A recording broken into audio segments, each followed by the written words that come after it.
Okey, jadi minta kebenaran kepada jabatan. So ini antara gambar-gambar.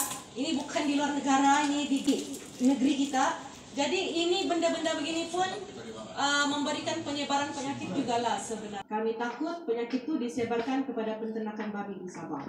Jadi dia punya pemburuan memang kami kasih stop lah sampai DBS ataupun Jabatan Perkhidmatan Veterina membenarkan, baru kami keluarkan balik ke itulah. Okay, so kemunculan penyakit ini pun menyusahkan juga lah rakyat kita sebenarnya. Macam COVID juga beda. Lebih kurang. Tapi kenapa konflik itu masih ada? Sebab habitat dia mengecil, makanan dia berkurang, tempat dia membiak pun kurang. Ini bukan buaya saja, semua hidupan dia. Kami sudah terima orangutan menjadi konflik, proboscis monkey menjadi konflik, ular tenggiling, civet, Melayu, musang, lumpur, semua jadi konflik. Jadi bila nampak begini, memang habitat makanan dan juga tempat tinggalnya sudah mengecil. Okey, tapi cabaran paling utama ni kurang kesedaran awam. Orang masih lagi bagi alasan, saya tidak tahu telur penyu kena lindung. Okey, saya tidak tahu tu buaya adalah haiwan dilindungi. Saya tidak tahu ini hidupan liar dilindungi. Okey, jadi itulah saya rasa yang ini memang produk yang orang bilang memang meningkat. Sebab sekarang ni keadaan di Kinabatangan, keadaan di Danum, dia memang kapasiti melebihi dia punya ketampungan, carrying capacity. Bahasa Melayu itu tidak pandai. Daya tampung dia terlampau lebih. Jadi bila terlampau lebih, kawasan itu akan rosak. Kalau kita buka banyak, pelancong itu akan pergi sana, berbagi-bagi. Jadi kawasan pun akan terjaga. Kalau lebih tampungan dia pun tidak bagus juga.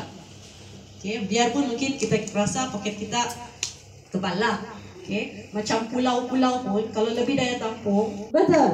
Okay, jadi saya punya nasihat kepada pemimpin masyarakat yang ada di sini, tolong nasihatkanlah untuk solid waste ni memang sangat-sangat memberi ancaman juga, bukan saja hidupan dia, tapi mata kita pun susah memandang. Ya, jadi kebersihan tu memang pelancong suka tengok.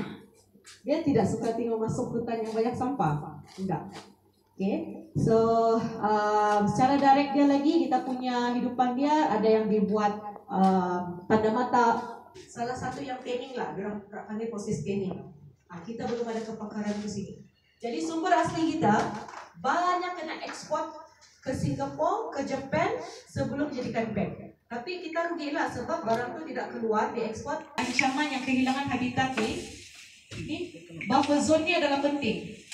Kalau buffer zone ni tidak ada, kita punya hidupan dia, terutamanya haiwan, tidak boleh bergerak daripada satu hutan simpan ke satu hutan yang di dunia yang lain.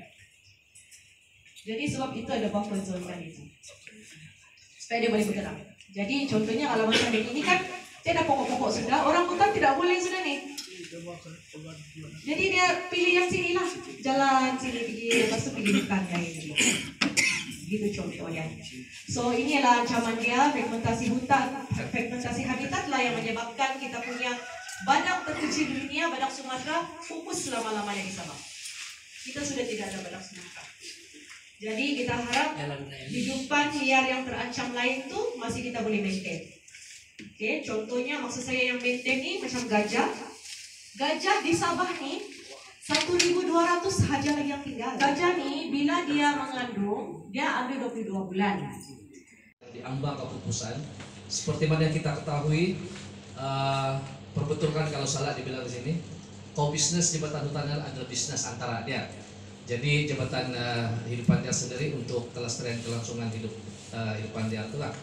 Jadi bagaimana kerjasama atau pendekatan yang diambil oleh Jabatan Hutan dan perlindungan hidupan liar, dan mungkin pihak-pihak yang terlibat untuk mencegah kes-kes yang besar. Kalau kita lihat ada roadkill yang berlaku disebabkan pembukaan, itu yang pertama dulu. Oke.